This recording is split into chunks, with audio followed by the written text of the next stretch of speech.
Assalamualaikum warahmatullahi wabarakatuh. Apa kabar anak-anak Ustadz? Semoga kita semua dalam keadaan sehat ya. Dan anak-anak Ustadz masih belajar semangat bersama Ustadz. Baik anak-anak Ustadz, pada materi kali ini Ustadz akan mengajarkan PJOK dengan materi permainan bola kasti. Nah, sebelum kita masuk materi, Ustadz akan jelaskan terlebih dahulu tentang tujuan pembelajaran kita ya. Yaitu yang pertama, anak-anak Ustadz mengetahui pengertian dari permainan kasti. Yang kedua, anak-anak Ustadz dapat mengetahui bentuk dan ukuran dari lapangan permainan kasti. Dan yang ketiga, anak-anak Ustadz mengetahui peraturan permainan kasti. Baik anak-anak Ustadz, agar pembelajaran kita dimudahkan oleh Allah Subhanahu wa taala, marilah kita membaca doa terlebih dahulu. Bismillahirrahmanirrahim. Rabbi zidni ilman warzuqni fahman. Amin.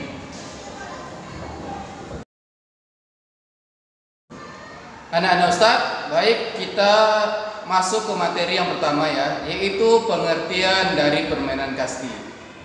Kasti merupakan salah satu jenis permainan bola kecil beregu. Kasti merupakan bentuk permainan tradisional yang mengutamakan beberapa unsur kekompakan, ketangkasan, dan kegembiraan. Setiap regu terdiri dari 12 orang pemain. Permainan ini dimainkan di lapangan berbentuk 4 persegi panjang. Baik anak-anak Ustadz, kita lanjut ke materi yang kedua, yaitu bentuk dari lapangan permainan kasti. Lapangan permainan kasti itu berbentuk 4 persegi panjang dengan ukuran panjangnya 60 meter dan lebarnya 30 meter. Nah, di dalam lapangan itu ada tempat-tempat atau pos-pos yang berguna dalam permainan kita.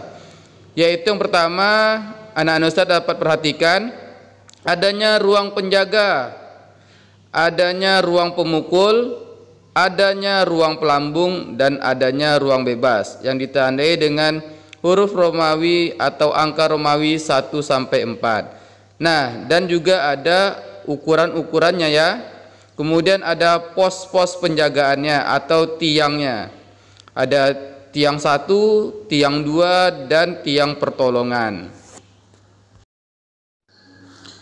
Nah, anak-anak Ustadz, itu tadi tentang bentuk dan ukuran lapangan permainan kasti. Nah, sekarang timbul pernyataan atau pertanyaan. Bagaimana apabila sekolah kita tidak memiliki ukuran lapangan yang sesuai dengan contoh gambar tadi? Atau di tempat tinggal kita tidak ada lapangan yang luas untuk bermainan kasti? Nah, tentu saja ini bukan menjadi suatu masalah, karena kita tetap dapat bermain kasti dengan cara menggunakan peraturan yang sudah dimodifikasi, baik itu jumlah pemainnya, baik itu ukuran lapangannya, ataupun hal-hal yang dapat kita gunakan dalam permainan seperti prasarana dan alat-alatnya. Jadi anak-anak Ustadz tidak usah khawatir, anak-anak Ustadz dapat tetap bermain kasti dengan riang dan gembira. Anak-anak Ustadz sudah menyimak tadi bentuk dari permainan kasti atau bentuk lapangannya. Kali ini kita masuk ke bagian peraturan dalam permainan kasti. Baik anak-anak Ustadz, kita sekarang masuk ke bagian yang ketiga ya, yaitu peraturan permainan kasti. Nah, apabila kita ingin bermain permainan kasti ini, anak-anak Ustadz harus terlebih dahulu memahami apa-apa saja peraturan di dalam permainan ini. Nah, yang pertama adalah permainan kasti terdiri dari 2 regu. Masing-masing regu terdiri dari 12 orang dan 1 orang sebagai kapten. Pemain cadangan ada 6 orang. Nah, ini dapat kita modifikasi tergantung situasi atau kondisi ketika kita akan bermain. Contohnya, jumlah pemain kita tidak cukup 12 orang. Nah, kita dapat kurangi apakah 10 ataupun 9. Yang kedua, tiap anggota regu berhak memukul bola sebanyak 1 kali. Apabila di ruang bebas kosong, pemain berhak memukul bola sebanyak 3 kali. Pukulan dianggap sah apabila jatuh di daerah permainan atau perpanjangannya. Yang ketiga, apabila pemain memukul bola dengan benar dan kembali ke ruang bebas, maka mendapatkan nilai 1.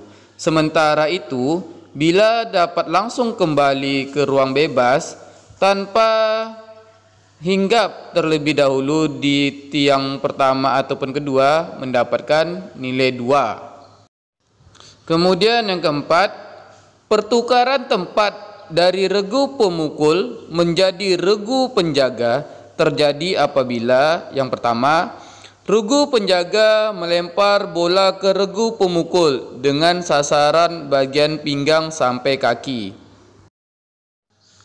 Yang kedua, penjaga menangkap bola sebanyak 3 kali atau bola tertangkap. Yang ketiga, kayu pemukul lepas dari tangan pemukul. Yang keempat, penjaga membakar ruang bebas. Yang kelima, pemain lari memasuki ruang bebas melalui garis belakang.